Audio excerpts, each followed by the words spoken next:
Hello everyone, welcome back to Fraud on the Telly. In today's video, we will be covering Critical Role's most powerful and holy items, the Vestiges of the Divergence. This is part 2 of our Vestiges of the Divergence video, as in part 1 we covered every vestige of the Divergence that had appeared on Critical Role at the time of recording. So in today's video, we will be explaining the remaining 14 of these legendary items. As always, if you enjoyed the video and learned something new, make sure you like, comment, and subscribe. Don't forget to check out part 1 of our Vestige video, either before or after watching this video, and let's get to it, cause this is gonna be a long one. Oh yeah, and before I forget, I'm contractually obligated to tell you by my subscribers, there will be some minor spoilers for things that happen in Critical Role campaigns in this video. Number 1, the Armor of the Valiant Soul, our first vestige on the list that has yet to appear in Critical Role. The Armor of the Valiant Soul is a set of beautiful black scaled armor taken from a black dragon lined with jade. It is said to have once been worn and owned by Jamon Saord, the ruler of the city of Ank'Harel, and an ancient brass dragon in disguise. This armor is theorized to have been created or blessed by Bahamut, the Platinum Dragon, as they are the patron of metallic dragons. Similar to the Deathwalker's Ward, in its dormant state, the Valiant Soul gives its user a +1 to AC. As well, once per long rest, they have access to the spell Command. In its awakened state, the AC bonus increases to +2. As well, the wearer gains resistance to acid damage, as well as immunity to being frightened. The Command spell now has a DC of 16 and can target up to 3 creatures.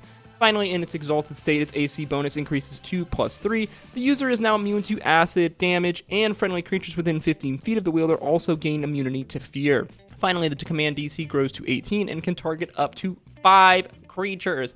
Personally, I love the thematic design of this armor and its abilities. Being made from a black dragon, it makes sense why the wearer gains immunity to acid and fear. Being able to cast command on 5 creatures for free is also actually freaking nuts. Number 2, Condemner. Condemner.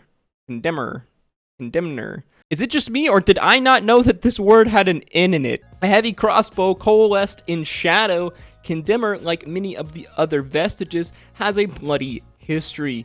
Once owned by a legendary assassin named Taldorei, Condemner is now said to be wielded by the vampire tiefling Ixratu Kar, hope I pronounced that right, said to be Taldorei's foulest murderer. Kar would be imprisoned in Iman, but would be freed during the attack of the Chroma Conclave.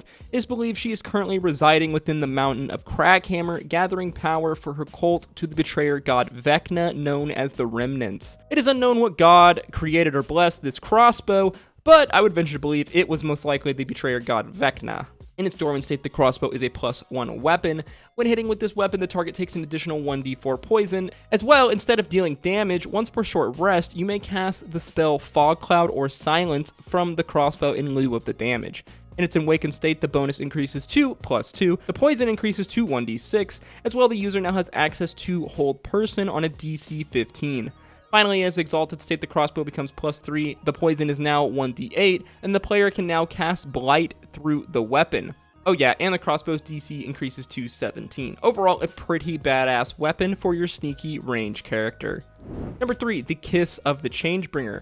A beautiful glittering emerald humming with power, little is known at the time regarding the Kiss of the Changebringer. It was most likely made or blessed by the goddess Avandra, the Changebringer. It is said to be in possession of the Aurora Watch, the military of the Kryn dynasty in Xhorhas.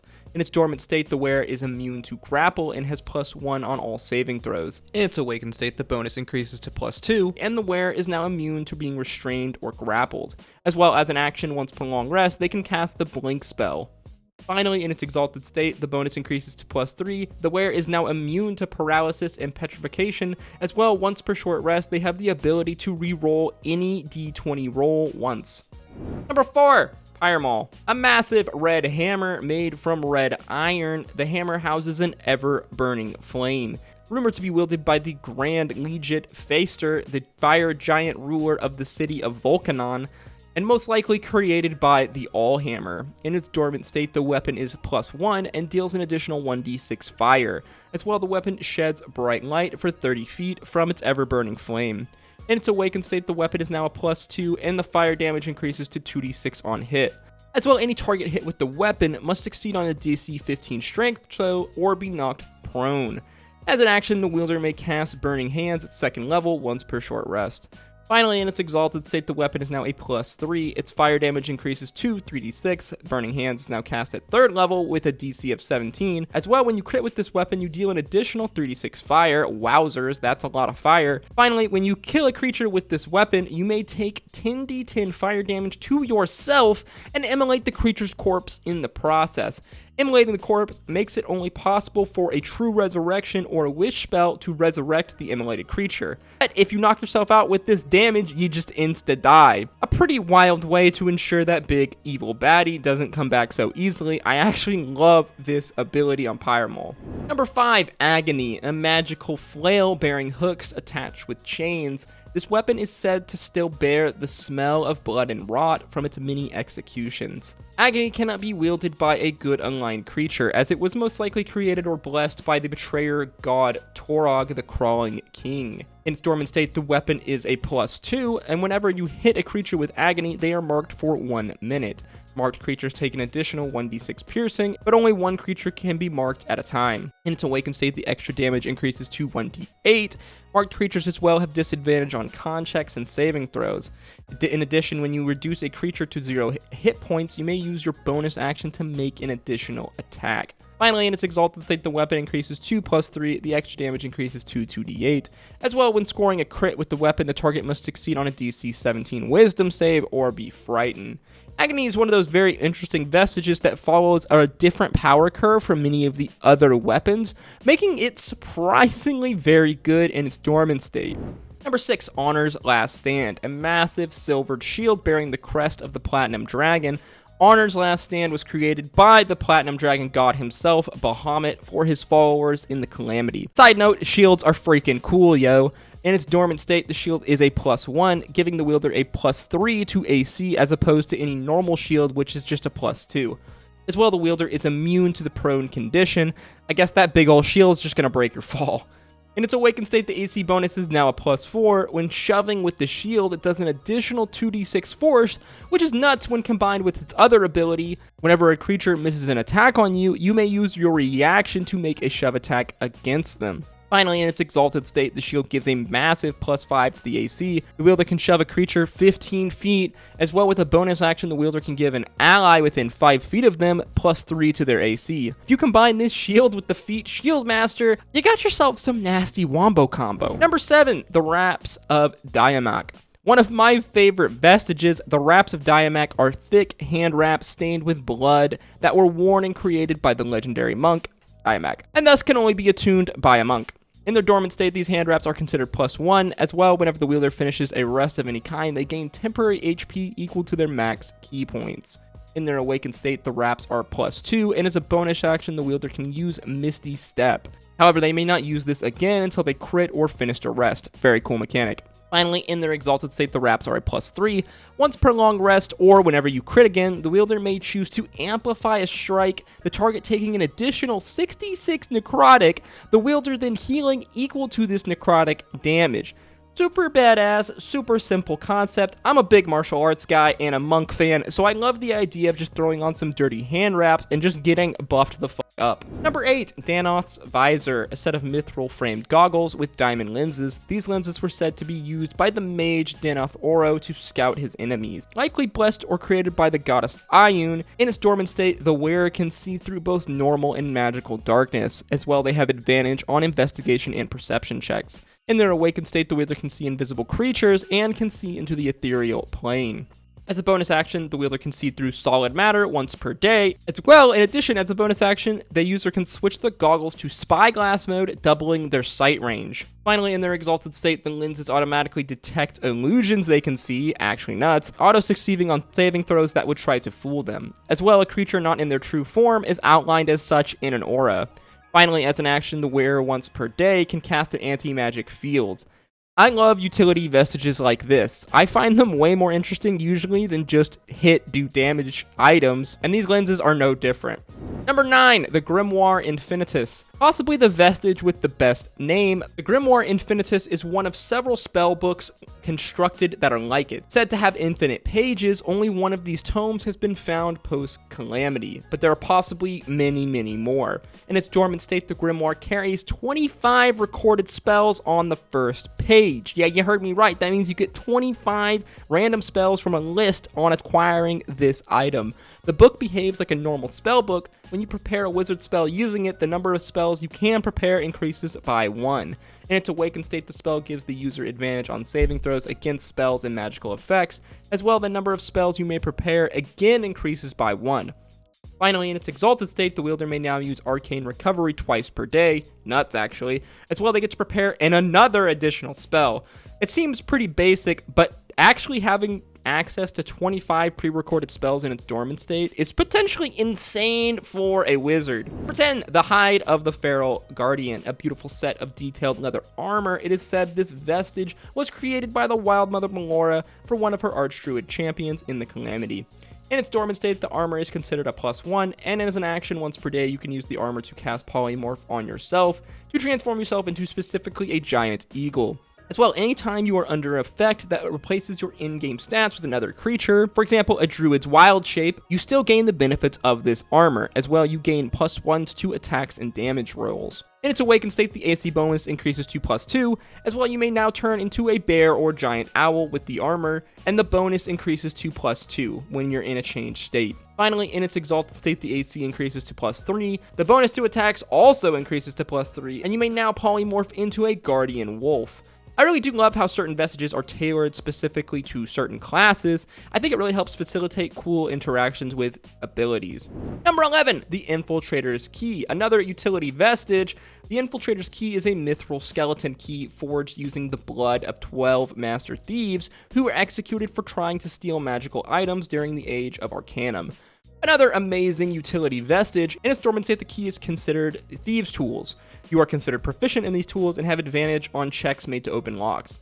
Well, when holding the key, your steps are muffled, giving you advantage on stealth checks. In its awakened state, the wielder may now use a bonus action to transform the key into a +1 dagger that returns to your hand after making range attacks.